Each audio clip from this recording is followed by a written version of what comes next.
Welcome back to my channel. Welcome back to another video. So in today's video we're going to be talking about some things that you need to stop doing in your CXC biology exams. If you're interested, go ahead and like, comment, share, and subscribe, and let's get into today's video. Alright, so if you're doing CXC, there is a CXC study guide down below in the description. There are CXC lessons on Coursify. Go ahead and check the description down below. And also, you can book me for tutoring if you need tutoring for CSEC Biology or CSEC HSB. Everything will be down below in the description, so just take a look down there. Right, but let's get back to the video. Okay, so we're talking about things that you need to stop doing in your biology exams, right? In your CXC biology exams. And the very first thing is this. The very first thing is that we need to stop writing one-word responses. If you get a question on the paper too, you see lines, right? Unless it literally have like a short line where it's just A, B, C, and you just want to put the answer there. But unless that is the case and you see lines underneath the question, what you need to be doing is to full up the lines. Do not put one word on it, even if that one word is technically true, but write a proper sentence, right? Back when we were in primary school, right? When we did in a primary school, from then, when you had to look at language arts, they usually emphasize write out complete sentences, right? In high school, they emphasize it, especially during final exams. Say, even if the answer is that, even if the answer is the sun is hot. Don't just put hot on the line, or don't just put sun hot on the line, which is not even a complete sentence. Put complete sentences in your exams. Stop with the one-word responses, because you don't realize how you're losing marks when you put only one word on the line. Let's just say that a question asks you to state the steps in cell division, right? Well, not even state. It says explain or discuss the steps to cell division, and you write out PMAT and just left PMAT on the line. Or you write, interphase, prophase, metaphase, or whatever. You just write out something on the line, and you just leave it like that, right? So tell me now, when the examiner get that, them know say you know, but at the same time, you know, put it on the line. You just put something just because. You know, really explain the different stages in cell division. You know, say if a mitosis or meiosis, you know, say what you do. You just put, say, yes, the examiner gonna say yes.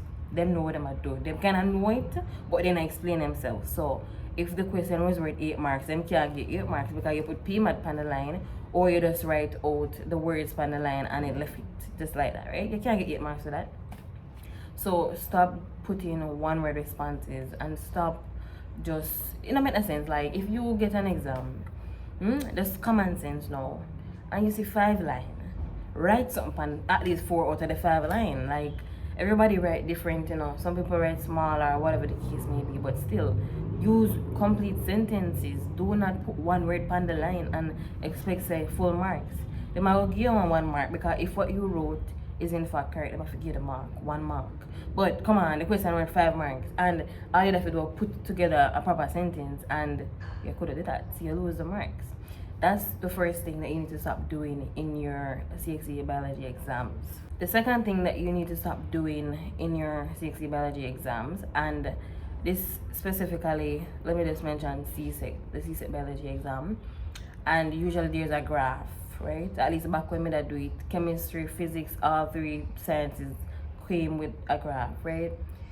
This is something that if you're in the sciences, whether you're good or you're bad at science, if you're doing a science subject, if you're doing biology, you need to know how to plot a proper graph. And listen to me, the reason why I learned to, you know, plot a graph, because the most confusing thing about graphs for me, at least in high school, was the scale.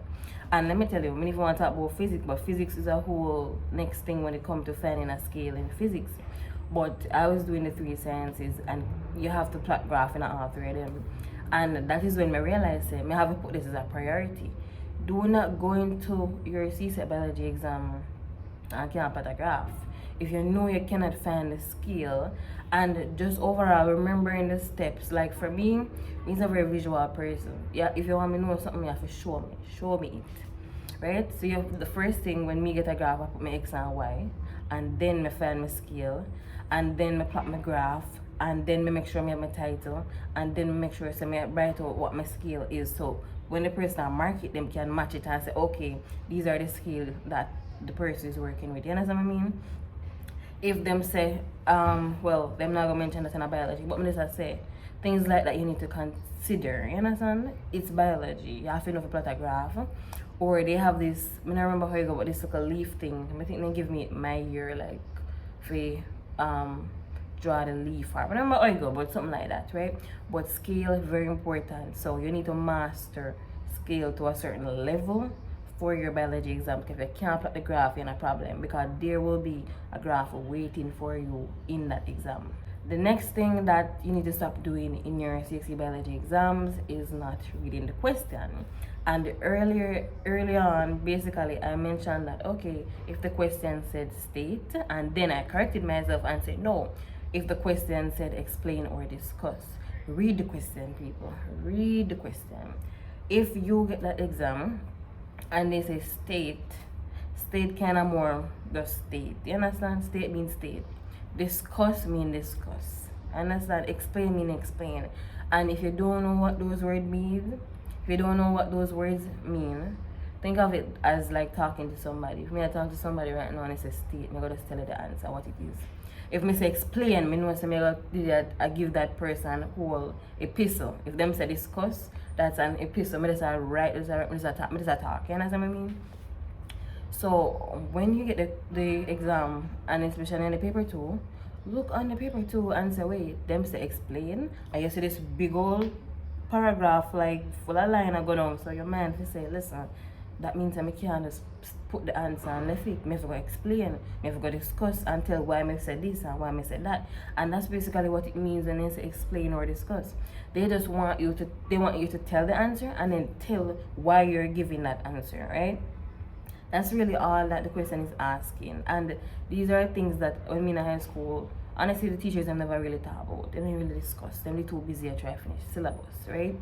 And in some ways, and we just said this in Jamaica, or at least from my high school experience, when looking back, it's like in some ways our secondary high school system is really failing us. And not even just the secondary high school system. If we go back to primary prep school, if we go back to basic school, if we go back from there and come up, like it a fail we a little bit. Because even from my experience in a high school, there are certain things that are certain aspects that I did not learn or fully master until I went to university. When I realized that I reinforced back everything, and then I realized that maybe I never really learned it at all.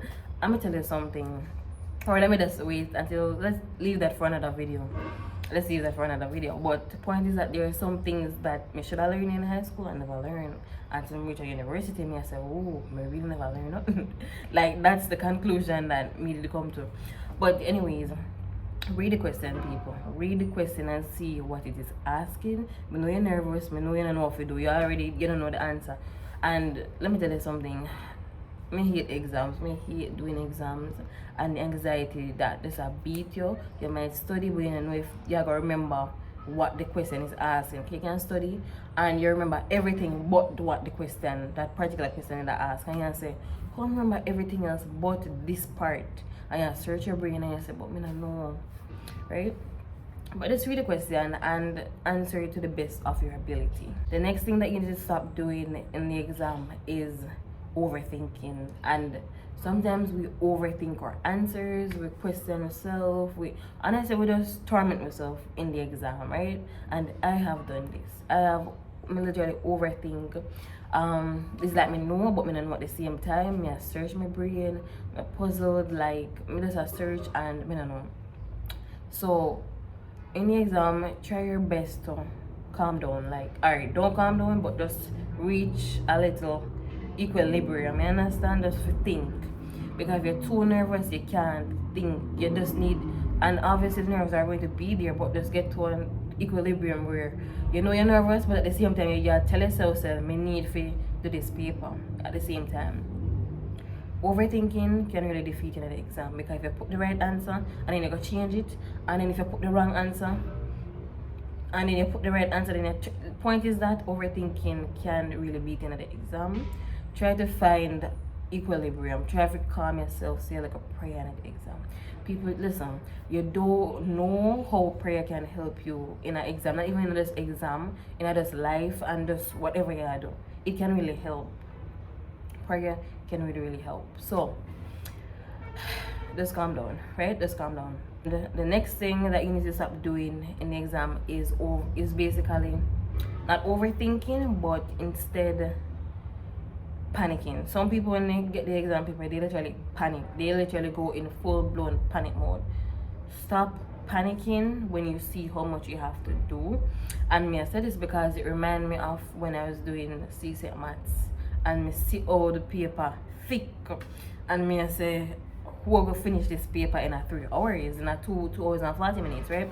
As not 2 hours and 40 minutes, I mean I say, look how the paper thick. From the invigilator put on the paper, me I say, paper I feel extremely heavy, right? So just don't panic.